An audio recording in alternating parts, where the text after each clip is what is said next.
C'est l'heure de notre café politique, le moment qu'on attend dès le lundi quand on commence notre semaine à la matinale. On joint l'éditorialiste de l'Acadie Nouvelle, François Gravel, à Caraquette. Bonjour François.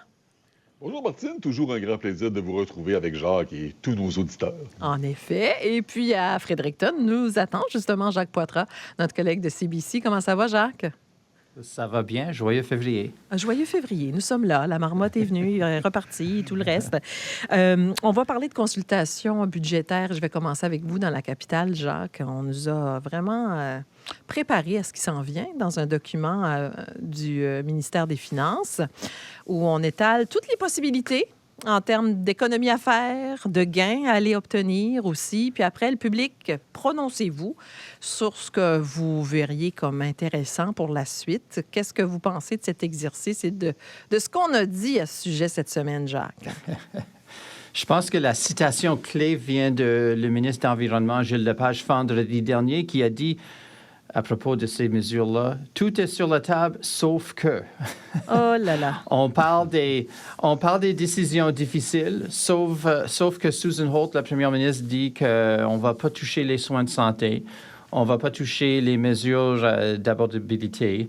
On parle des autoroutes de péage, mais pas pour les Néo-Brunswickois, seulement pour les véhicules de l'extérieur de la province. Alors, je pense que Susan Holt examine le bilan du gouvernement Gallant, qui a fait vraiment le même exercice en disant les Néo-Brunswickois sont invités à nous dire s'ils veulent couper. Et s'il ne veut pas couper, qu'est-ce qu'il veut faire au lieu de couper? Est-ce qu'on veut fermer des hôpitaux? Est-ce qu'on veut fermer des écoles, oui ou non? Et sinon, où est-ce qu'on va trouver les revenus pour payer pour ces services-là parce qu'il y avait un déficit? Puis là, finalement, pendant même la révision, le premier ministre Brian Gallagher a annoncé que les hôpitaux n'étaient pas sur la table, les écoles n'étaient pas sur la table parce qu'il savait qu'il y avait une réaction politique. Et finalement, on a eu une hausse le taux de la TPS de 2 pour essayer de réduire le déficit, ce qu'ils ont finalement fait dans la dernière année de leur mandat. Alors maintenant, on saute dans un exercice un peu la même chose, mais on sait qu'il y a des vaches sacrées là qu'on ne peut pas toucher. Gilles Lepage parlait, par exemple, dans son conférence de presse vendredi passé ben oui, tout est sur la table, mais je ne veux pas qu'on coupe les inspecteurs, les employés de mon ministère sur le terrain qui font des inspections environnementales. Et on sait que l'année passée, il y avait un programme d'inspection des stations d'essence à cause de la fuite à Woodstock. Absolument. Alors, même ces petites coupures-là qui sont possibles, qu'on peut voir, qui ne semblent pas aussi importantes que les soins de santé ou les écoles, peut avoir un effet sur le terrain et c'est une situation très difficile que les libéraux doivent maintenant naviguer. Quand j'ai demandé au ministre Legacy, François, c'est pas anodin, j'imagine, si ça se retrouve dans ce document-là, c'est que ça mijote, c'est que ça pourrait se retrouver dans une ligne du budget, les propositions que vous faites là. Il m'a pas dit oui, il m'a pas dit non, mais j'avais l'impression que ça penchait plus vers oui. En tout cas, vous, qu'est-ce que vous en pensez de tout ça, François Gravel? Ouais, ce qu'on nous dit à Fredericton, c'est que rien n'est coulé dans le béton. Mais là, clairement, il y a quand même des scénarios qui sont plus à l'étude que d'autres. Oui. Par exemple, cette semaine, on a demandé à la ministre de l'Éducation, Claire Johnson, à propos des garderies à 10 là, il y a une heure de tombée qui approche là, au mois de mars à ce sujet-là. Et elle a hésité à se prononcer sur les probabilités que l'échéance soit respectée. Parce qu'en disant, nous sommes dans le processus budgétaire. Là. Je pense qu'on marche sur des œufs un peu à Fredericton. Cet exercice-là est intéressant, de demander à la population non pas à quel endroit investir, non pas ce qui lui tient à cœur, mais où couper dans le budget provincial. Il y a ce document-là, décision difficile, qui a été remis. Mais comme Jacques le dit, on fait très attention à quelle sorte de décision difficile proposer à la population. Il y a beaucoup de choses là-dedans, qui ne sont pas particulièrement controversées quand on les regarde rapidement. Là. Réduction du nombre de fonctionnaires. Hein. C'est toujours populaire auprès de la population, jusqu'à ce que les mises à pied s'accompagnent de programmes ou de services qui sont en même temps supprimés.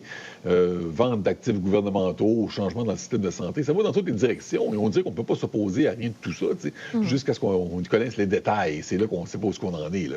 Des gains d'efficacité, réduction du nombre de conseils, d'experts conseils, rationalisation. Oui, bravo, mais on n'ira pas chercher $1 milliard de nouveaux revenus ou de compression avec tout ça. Alors, il faudra voir aussi comment la population va réagir à tout ça, parce que, et Jacques l'a expliqué un peu, on a vu ça par le passé, là, des consultations prébudgétaires, sous Bernard Lord, sous Brian Gallant. Il n'y a pas grand monde qui arrive là en disant « Je propose que nous coupons tel ou tel programme » ou « Ceci, ce n'est pas nécessaire ». Les gens réclament plutôt plus de financement, plus de choses. Hein, et je m'attends que ce soit encore la même chose cette fois-ci. Oui, puis on le concède. Il va y avoir une dette, une grosse dette aussi. Ça, si je peux juste ajouter, sur les garderies aussi, ces fonds-là sont majoritairement des fonds fédéraux et la cible de $10 par jour en moyenne, c'est une condition d'une subvention massive du fédéral. Alors, ça aussi, ça joue dans les décisions.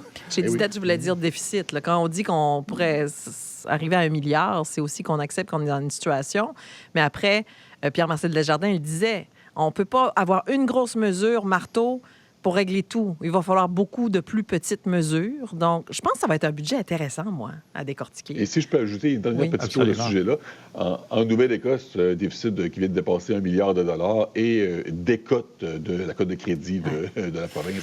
Alors, il y a des enjeux importants ici au Nouveau-Brunswick. OK, il faut passer aux autres sujets. Et on y va avec les données. Elle se dit très fan des données, François Gravel, la première ministre du Nouveau-Brunswick, mais il semble qu'elle a extrapolé un petit peu trop des données du Conseil de la santé. C'est ce que Stéphane Robichaud a dévoilé en comité cette semaine quand on parle d'accès aux soins primaires au Nouveau-Brunswick, du nombre des Néo-Brunswickois qui ont ou pas un médecin de famille. C'est important de voir clair dans les chiffres, n'est-ce pas? Le gouvernement Holt, qui n'a pas super bien paru ici, quand il a été révélé, dans le fond, qu'il ne sait pas vraiment combien il y a de patients orphelins au Nouveau-Brunswick. Donc, dans son discours sur l'état de la province, Mme Holt avait parlé de 238 000 personnes en attente de médecins, ce qui est quand même très important comme chiffre. En campagne électorale, on parlait de 180 000 personnes. Sauf que c'est le Conseil de la santé qui a fait une sortie cette semaine pour dire que c'est lui qui est derrière ce chiffre-là de 238 000 patients et qu'il est arrivé à ce nombre-là en extrapolant les résultats d'un sondage auprès de 5 000 personnes. Donc, le Conseil de la santé dit que c'est une approximation, pas une statistique fiable que le gouvernement peut utiliser dans sa prise de décision. Ça peut paraître étonnant que le gouvernement n'a pas un chiffre précis, comptabilisé, sauf que c'est pas si évident que ça à obtenir. Bon, il y a la liste d'attente du gouvernement pour un médecin de famille, bien sûr, qui existe. C'est un outil, mais ce n'est pas complet. Il y a plein de gens, pour plein de raisons, qui ne sont pas inscrits, parce qu'ils ne connaissent pas l'existence de la liste, parce qu'ils ne pensent que ça ne vaut pas la peine de s'y inscrire, parce qu'ils ne savent pas comment faire. Et en même temps, si on veut régler un problème, dans ce cas-ci, la difficulté d'accès aux soins primaires, il faut connaître l'ampleur du problème. Et il semble pour le moment que le gouvernement provincial n'est pas certain de connaître la réponse à cette question-là, ou qu'il se fie sur des données qui ne donnent pas un véritable état des lieux. Je pense que vous aimez ça, vous aussi, Jacques, les données. Oh, qu'avez-vous pensé de tout ça cette semaine? Des données fiables. C'était très intéressant de voir Stéphane Robichaud qui expliquait un peu ce problème. Et c'est un peu la même chose qu'on a vu il y a 1 an quand le sous-ministre du Santé, Éric Beaulieu, était au même comité, compte public, et qui disait aussi, il y a premièrement, le pourcentage, et on calcule un nombre de patients basé sur le pourcentage trouvé dans le sondage du Conseil de la santé. Puis de l'autre côté, il y a NB HealthLink, la liste d'attente, les gens qui peuvent utiliser ce service parce qu'ils cherchent un médecin. Et Beaulieu a dit à ce moment-là, la réalité, c'est probablement quelque part entre les deux chiffres. Alors, c'est... OK, c'est bon, mais on ne sait pas vraiment. David Kuhn a fait l'argument que, écoute, le chiffre précis, c'est pas tellement important parce que le but, c'est d'avoir 100%, d'avoir tout le monde avec un médecin ou avec accès aux soins primaires. Et on doit aller dans cette direction. Puis lorsqu'on arrive à 100%, si jamais, on va le savoir. Mais quand même, c'est pour un gouvernement qui dit qu'ils sont motivés par les données, de calculer leur propre chiffre basé sur un pourcentage qui est basé sur un sondage qui a des problèmes. Hein? Il y a personne plus jeune que 18 représenté dans ce sondage. Les résidents des foyers de soins ne sont pas dans le sondage. C'est un problème. Et M. Robichaud a fait l'argument que pour la crédibilité pour le public, c'est important d'être précise ou de dire quand on ne peut pas être précise. Oh, on est assez d'accord là-dessus. Ça se précipite, chers amis. Il faut absolument parler d'énergie parce que là, la centrale, on n'est pas sûr encore qui va de l'avant, vend déjà son électricité à la Nouvelle-Écosse. Là, Jacques, il va falloir m'expliquer qu'est-ce qui se passe là. Ben, c'est pas vraiment une surprise cette semaine que cette entente avec la Nouvelle-Écosse est là, parce que des autres centrales au Nouveau-Brunswick, Mactaquac, Pointe-le-Pro, ont été aussi construits avec des partenariats, des ententes d'exportation d'énergie qui, en fait, subventionnaient le projet. OK. Et alors, ça le rend moins cher. Et pour l'Énergie Nouveau-Brunswick, il doit convaincre la Commission sur l'énergie que le projet est rentable d'une certaine façon. Ça aide leur argument. Maintenant, les opposants disent que ces documents-là étaient déposés trop tard, puis c'est un autre argument contre le projet. Leurs arguments contre le projet ne sont pas vraiment basés sur les questions financières, c'est vraiment basé sur les émissions et tout ça.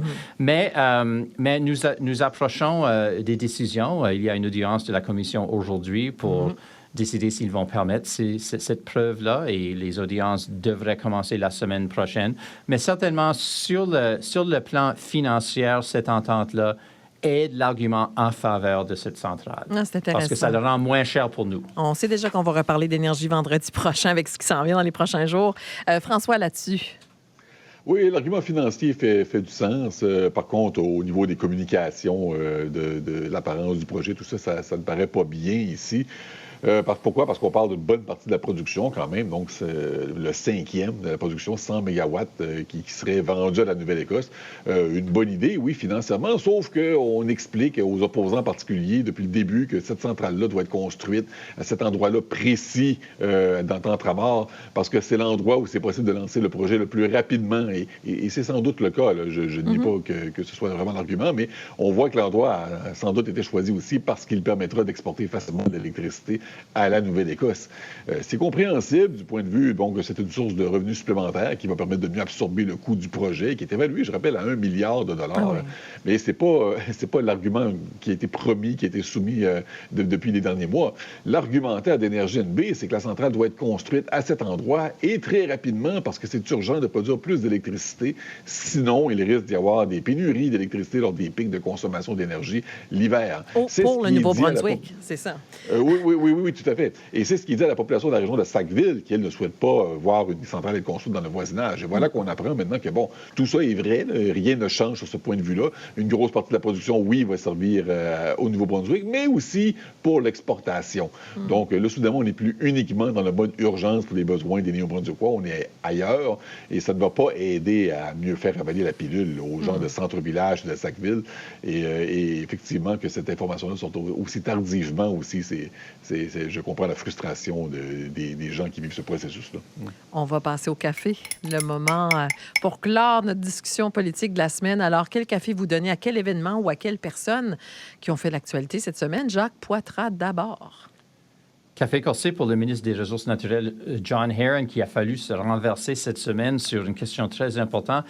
Monsieur Herron a encouragé J.D. Irving Limited d'aller convaincre ou inviter des conseils municipaux de les aider à faire du lobbying envers la province pour encourager la province de permettre Irving à couper des bois dans les zones protégées en échange pour des autres terrains forestiers qui pourraient être ajoutés à ces zones-là.